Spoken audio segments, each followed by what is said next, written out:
बिस्मिल्लाहिर्रहमानिर्रहीम। अल्हम्दुलिल्लाहि रब्बिल आलमीन वस्सलातु वस्सलामु अला अशरफिल अव्वलीन वल आखिरीन व अला आलिहि तय्यबीन व अस्हाबिहि ताहिरीन। अम्मा बअदु फ़अऊज़ु बिल्लाहि मिनश शैतानिर रजीम। बिस्मिल्लाहिर्रहमानिर्रहीम। इन्नमा यख्शल्लाह मिन इबादिहिल उलमा।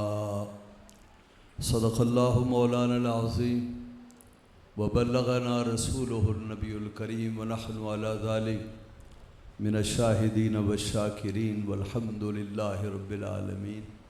दुरूद पाक मोहब्बत से अल्लाहुम्मा सल्लि अला सय्यिदिना व मौलाना मुहम्मद मादनिल जूद वल करम वालिहि व बारिक वसल्लम।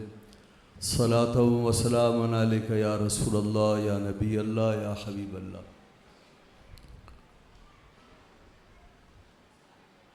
हज़रत शेखुल हदीस मौलाना अल्लामा मोहम्मद इस्माइल ज़ाई साहब दामत बरकातुहुल आलिया इस दारुल उलूम के मोहतमिम आला साहबज़ादा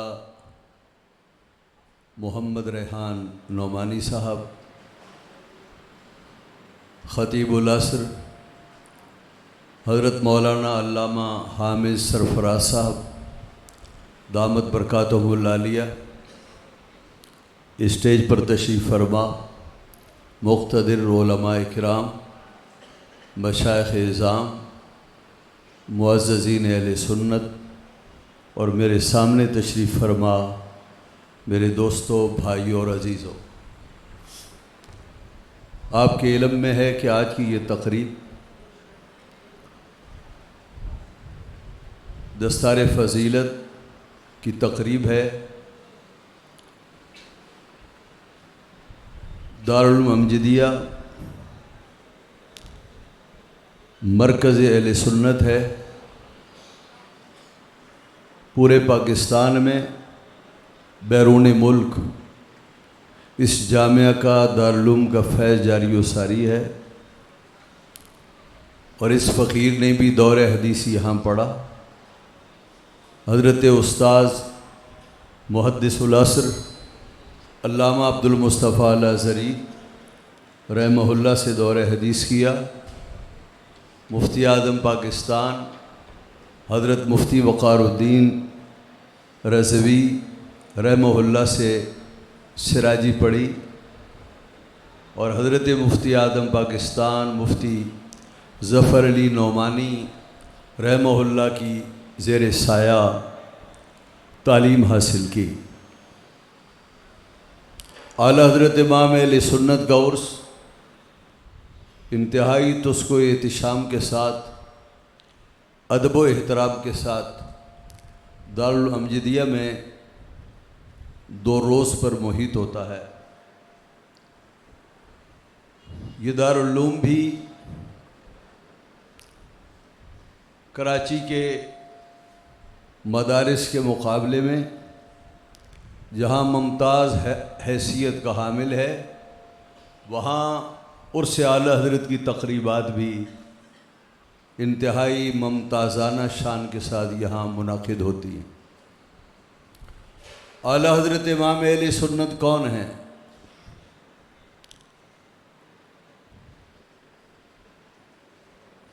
आला हज़रत जैसा उनके दौर में कोई नहीं हुआ और अब तक नहीं हुआ। आला हज़रत इमाम अहले सुन्नत की छाप उन तमाम मशाइख़ उलमाए किराम पर बरेलवियत के नाम से लगी हुई है।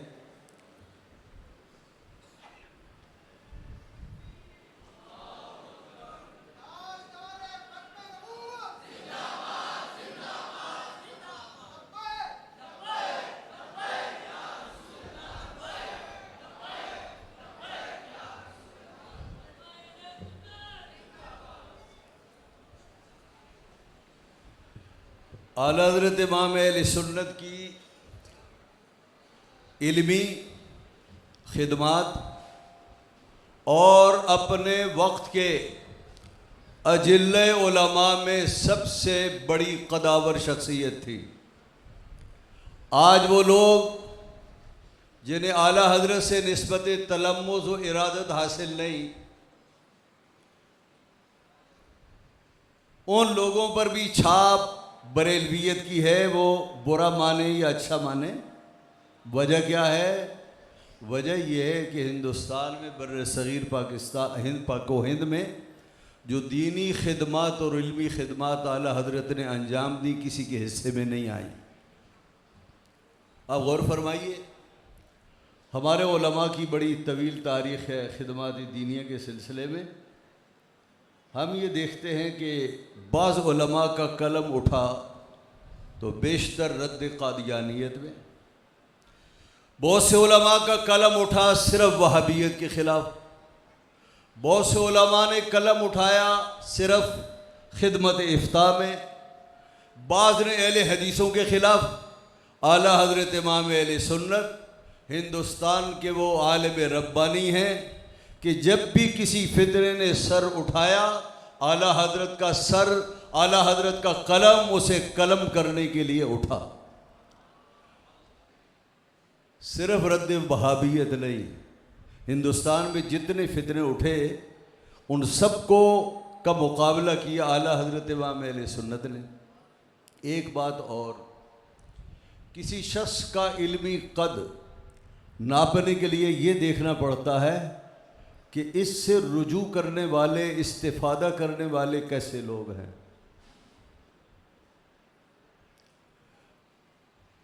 पाको हिंद का एक ऐसा इदारा बताइए, कोई एक चोटी का ऐसा आलिम बताइए, कोई एक ऐसी दरगाह बताइए कि जहां आला हजरत इमाम अहले सुन्नत से इस्तिफादे के लिए खुतूत न लिखे गए हों, इस्तिफ्तात न भेजे गए हों।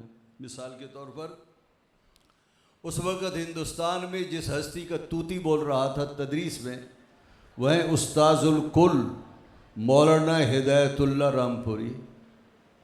मौलाना हिदायतुल्लाह रामपुरी के यहाँ से कितने इस्तिफ्ताआत हैं जो आला हज़रत इमाम अहले सुन्नत की खिदमत में भेजे गए, और बाज़ इस्तिफ्ताआत सिर्फ इश्काल की सूरत में हैं कि ये इश्काल है, इसका क्या जवाब है।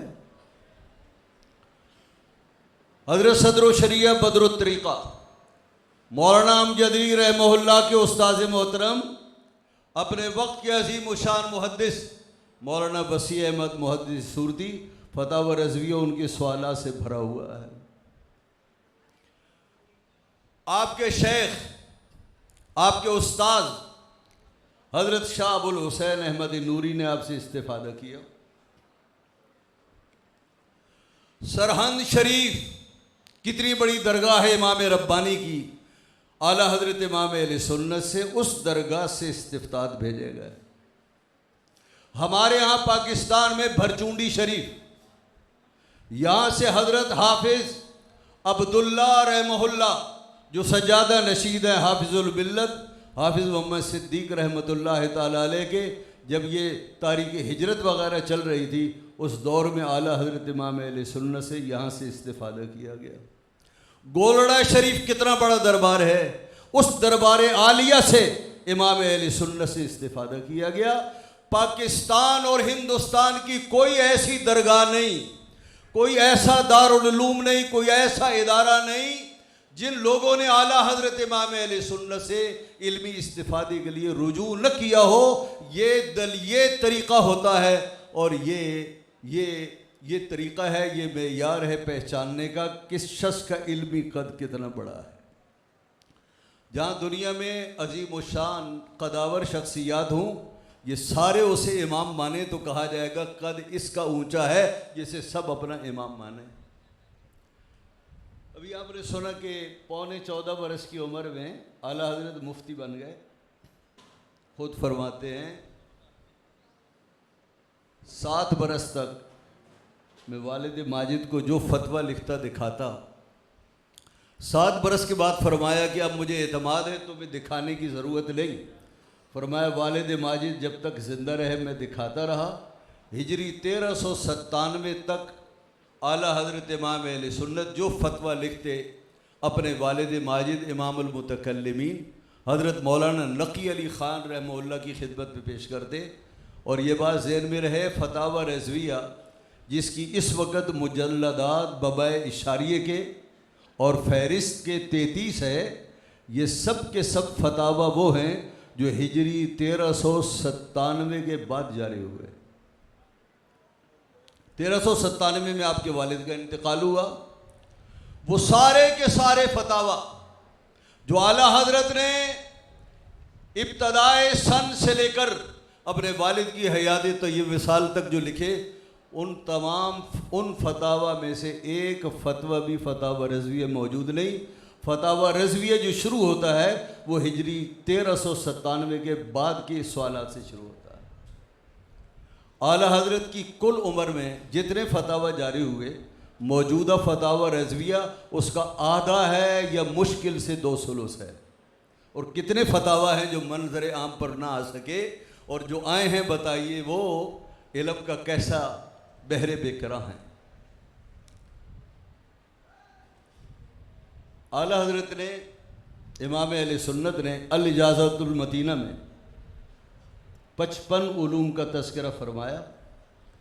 और मुहाफ़िज़ कुतुब हरम हज़रत मौलाना सैयद इस्माइल रहमहुल्लाह को 55 उलूम की इजाज़त दी और हर इल्म को मुफस्सल तौर पर लिखा, जिसका खुलासा ये है कि आपने 55 उलूम की इजाज़त दी और फरमाया 21 उलूम वो हैं जो मैंने अपने वालिद से पढ़े और 34 उलूम वो हैं जो फैज़ आसमानी से मेरे सीने में डाले गए। वो जो फैज़ आसमानी से डाले गए, जिसे हम इल्म वहबी कहते हैं, और वो कसबी नहीं थे। वक्त मुख्तसर है, किसी वक्त पे आइंदा में इंशाअल्लाह उल अज़ीज़ मैं उसकी एक मिसाल दूंगा। हमारे यहाँ एक मशहूर डॉक्टर साहब गुजरे हैं, आज जहानी हो चुके हैं, डॉक्टर इसरार अहमद। वो एक बार इमाम मेहदी पर गुफ्तगू कर रहे थे कि इमाम मेहदी का वजूद बरहक है। ज़रा आला हज़रत इमाम अहले सुन्नत के उलूम में और इल्म जफ़र में महारत का अंदाज़ा आप इससे लगाइए। और इल्म जफ़र भी वो है, क्या फरमाते हैं, ये भी फैज़ आसमानी से मुझे अता हुआ। तो डॉक्टर इसरार ने लिखा इमाम मेहदी आएंगे। अब इमाम मेहदी कब आएंगे उसकी पेशगोई देखिए। वो कहते हैं मुझे लगता है, ये ज़माना था शाहफाद का, मुझे लगता है कि शाहफाद का जो है वली अहद है जिसका नाम है शाह अब्दुल्ला, मुझे लगता है कि शाह अब्दुल्ला का जब दौरे सल्तनत आएगा, इमाम मेहदी का ज़ुहूर उस वक्त होगा।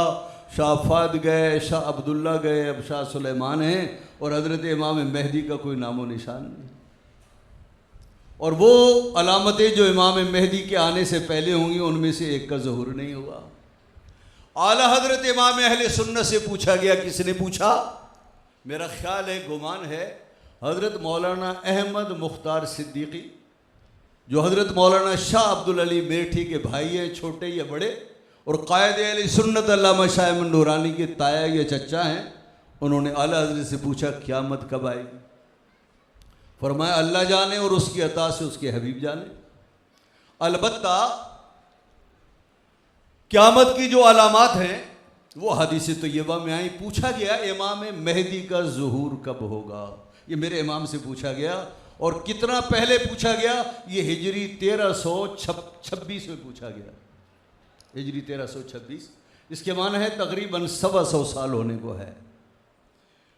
तो आपने इरशाद फरमाया कि मेरा विजदान, मुझे बाज़ उलूम से मुझे ऐसा मालूम होता है। पहले ये सुन लीजिए, हज़रत इमाम सयूती से पहले कुछ उलमा ने लिखा इस उम्मत की उम्र 1000 साल से ज़्यादा नहीं, और 1000 साल के बाद क़यामत बर्पा होगी, बसात आलम लपेट दी जाएगी। इमाम सयूती ने उसके रद में एक रिसाला लिखा जिसका नाम था अल कश्फ अन तजावुज़ हाज़िल उम्मतिल अल्फ़, कि ये उम्मत अल्फ से ऊपर जाएगी। इमाम सयूती ने अपने हिसाब से बताया कि इस दुनिया की उम्र जो है वो हिजरी 1300 से आगे नहीं। आला हज़रत फरमाते हैं आज हिजरी 1326 है, इमाम सयूती की पेशगोई को भी 26 साल गुजर चुके और अभी तक जो अशरात कुबरा है क़यामत की वो तक ज़ाहिर नहीं हुई। पूछा गया हुजूर आप बताइए, फरमाया मुझे बाज़ उलूम से महसूस होता है कि हिजरी 1837 में रुए ज़मीन पर कोई इस्लामी सल्तनत बाकी नहीं रहेगी। हिजरी 1837 में तक कोई इस्लामी नाम की सल्तनत रुए ज़मीन पर बाकी नहीं रहेगी, कुफ़ार का उस पर कब्ज़ा हो जाएगा और हिजरी 1900 में इमाम मेहदी का ज़ोर होगा, यानी तकरीबन 450 साल बाकी हैं। ये बात समझ में आती है, या कम से कम इतनी दूर की आला हज़रत इमाम अहले सुन्नत ये दूर से लाए कि उस पर फ़िलहाल तो कोई शुबह वारिद नहीं हो सकता। पूछा गया हज़रत यह आपको कैसे मालूम हुआ? फरमाया आम खाइए, पेड़ मत गिनिए। फिर फरमाने लगे कि हज़रत शेख अकबर मोहिउद्दीन इब्न अरबी की बाज़ कुतुब से इस फ़कीर ने ऐसा ही समझा है। हम ज़माने तालिब इल्म में पढ़ते थे और बाद में बाज़ मुफ्तियान किराम को हज़रत ये हमने लिखे हुए पढ़ा कि शिकारी परिंदा कौन होता है। शिकारी परिंदा हराम है ना खाना, बाज़, चील, कौवा। तो ये शिकारी परिंदा कौन होता है? तो हमें उस्ताद ने ये पढ़ाया था जो जानवर जो परिंदा पंजे से खाए वो हराम होता है, वो शिकारी परिंदा होता है, वो हराम होता है। तो मुर्गी भी पंजे से बसा औक़त खाती है और तोता भी खाता है। आला हज़रत इमाम अहले सुन्नत को हमने ये पढ़ा कि शिकारी परिंदा वो है जो अपने पंजों से छोटे परिंदों का, जानवरों का शिकार करे। हमने बाज़ उलमा से ये सुना फासिक जानवर किसे कहते हैं? हदीस में है खम्स मिनल फवासिक, 5 जानवर फासिक है जिन्हें हिल्लो हरम में कत्ल करना चाहिए। तो पूछा गया कि फासिक जानवर किसे कहते हैं? हमने ये सुना था फासिक जानवर उसे कहते हैं जो इंसान को ईज़ा पहुंचाए। तो आला हज़रत ने फरमाया कि बिल्ली भी ईज़ा पहुंचाती है, सारा दूध पी जाती है। वो बसा औकात चूजे उठा लेती है, उसका शिकार करती है तो नुकसान तो पहुंचाती है। छोटी मुर्गियों पर हमला करती है, कबूतर पर हमला करती है। तो क्या बिल्ली भी फासिक है? हालांकि फासिक तो नहीं है। तो इमाम अहले सुन्नत ने फरमाया फासिक जानवर उसे कहते हैं जो अपने नफ़े के बगैर नुकसान पहुंचाए और उस नुकसान पहुंचाने में उसकी ज़ात का कोई फ़ायदा न हो। बिल्ली जब भी कुछ करती है वो अपने फ़ायदे के लिए करती है, अपनी ग़िज़ा के लिए करती है। चूहा किताबें कतरता है, इसमें उसका कोई फ़ायदा नहीं है। सांप काटता है, कोई फ़ायदा नहीं है। तो फासिक जानवर कौन है? जो अपने नफ़े के बगैर इंसानों का नुकसान करे, उसे फासिक कहते हैं। ये छोटी छोटी बातें हैं लेकिन बहुत काम की हैं। आला हज़रत से पूछा गया हुजूर फरमाइए गेंद के साथ खेलना कैसा है? यानी क्रिकेट खेलना कैसा है, फुटबॉल, वॉलीबॉल, टेबल टेनिस खेलना कैसा है? तो इमाम अहले सुन्नत ने फरमाया कि साहिब हिदाया ने लिखा, इमाम अहले सुन्नत ने फरमाया, साहिब हिदाया ने फरमाया हर लहव हराम है, कुल्लु लहविन हराम, हर लहव हराम है तो ये भी लहव है। इमाम अहले सुन्नत फरमाते हैं लेकिन अहादीस तय्यबा में ऐसा नहीं आया। हदीस के अल्फाज हैं कुल्लु लहविन बातिल, किसी चीज़ का अबस होना, बातिल होना, बेफ़ायदा होना और है, हराम होना और है। फरमाया कुल्लु लहविन बातिल इल्ला फी सलास, 3 चीज़ों के अलावा लहव बातिल है, बेकार है, इसका कोई फ़ायदा नहीं। बीवी से मुलाबत, घोड़ा दौड़ाना, घोड़े की सवारी करना और तीर अंदाजी, इन तीन के अलावा, चूंकि गेंद भी इन तीन के अलावा है, लिहाजा ये हराम नहीं कहेंगे, अबस कहेंगे। आखिरी बात मैं तलबा से ये कहूँगा, मेहनत करें, पढ़ें और अपने इल्म के अंदर पुख्तगी पैदा करें। दर्स निज़ामी सिर्फ पढ़ लेने से इल्म में पुख्तगी नहीं होती जब तक कि खारजी मुताला ना हो, और उसके लिए बेहतरीन नुस्खा फतावा रज़विया का मुताला है। फतावा रज़विया का मुताला करें, इंशाअल्लाह अज़ीज़ आपके इल्म में पुख्तगी होगी, गुफ्तगू में एतमाद होगा। मैं एक बात अर्ज़ करके इजाज़त चाहता हूँ। एक लाहौर के डॉक्टर साहब हैं, उन्होंने अपने एक मसले को ठीक करने के लिए, मैं ये कहना चाह रहा हूँ कि हमारे यहाँ दर्स निज़ामी में तंज़ीमुल मदारिस समेत ये ऐसा हो गया, मंतिक को बिल्कुल फारिग कर दिया गया। पहले हमारे यहाँ कुतबी तक पढ़ाया जाता था, अब शरत तहज़ीब है, शायद शरत तहज़ीब भी मुहज़्ज़ब हो जाए और बाकी मिरका तक और उर्दू तक ही रह जाए। हालांकि मंतिक वो इल्म है जिसके कवायद क़यामत तक काम आएंगे, उनको कोई बंदा तोड़ नहीं सकता। मौका नहीं मैं अर्ज़ करता।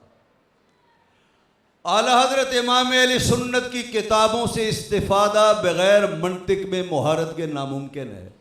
सुबहान सुब्बू आला हज़रत ने किताब लिखी, मसले इम्कान किज़्ब के रद में इम्तना किज़्ब पर लिखी।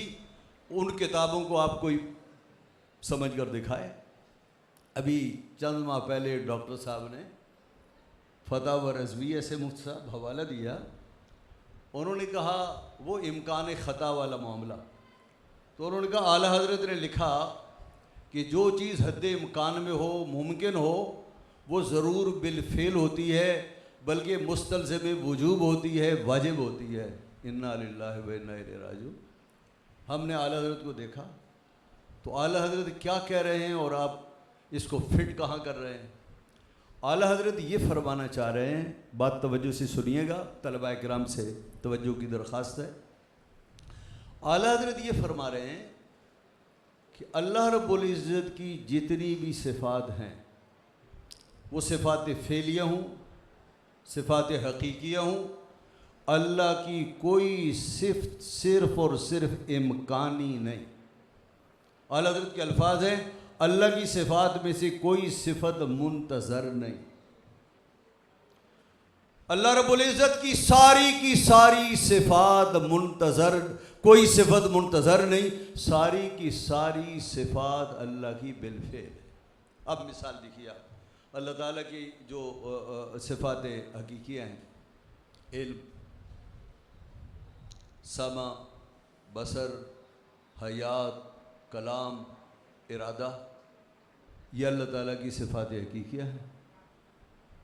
तो ये बताइए, ये क्या सिर्फ बिल इम्कान है कि अल्लाह बिल इम्कान बसीर है, बिल इम्कान समी है, उसका सिमा वो देखता है, बिल इम्कान नहीं, बिलफ़ेल। वो सुनता है बिलफ़ेल, इरादा फरमाता है बिलफ़ेल, हयात बिलफ़ेल, कलाम बिलफ़ेल। और ऐसी सिफ़ात फ़ेलिया है, तरज़ीक़ है, तख्लीक़ है, इमातत है, इहया है, ये सारी सिफ़ात अल्लाह की बिलफ़ेल हैं। तो आला हज़रत ये फरमा रहे हैं कि अगर अल्लाह ताला की किज़्ब को अल्लाह ताला के लिए मुमकिन मानोगे तो ये अल्लाह की क्या बनेगी, सिफ़त बनेगी, किज़्ब।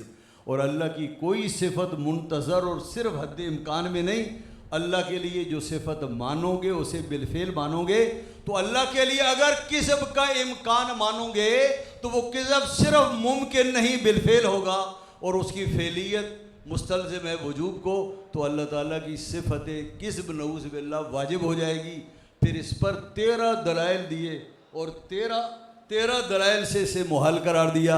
मिसाल के तौर पर फरमाया, जब अल्लाह ताला की सिफ़त किज़्ब मुमकिन हुई तो बिलफ़ेल होगी, और सिर्फ बिलफ़ेल नहीं बल्कि वाजिब होगी, और जब किज़्ब वाजिब है तो सिद्क़ मुहाल होगा। और फरमाता है वमन नस्तक़ु मिनल्लाहि क़ीला। और फिर अल्लाह ताला की जितनी सिफ़ात हैं वो तमाम की तमाम सिफ़ात कमाल हैं, सिफ़ात कमाल में से है। तो अगर किज़्बी अल्लाह की सिफ़त मानी जाए तो किज़्बी सिफ़ात कमाल में से बनेगा, नऊज़ बिल्लाह।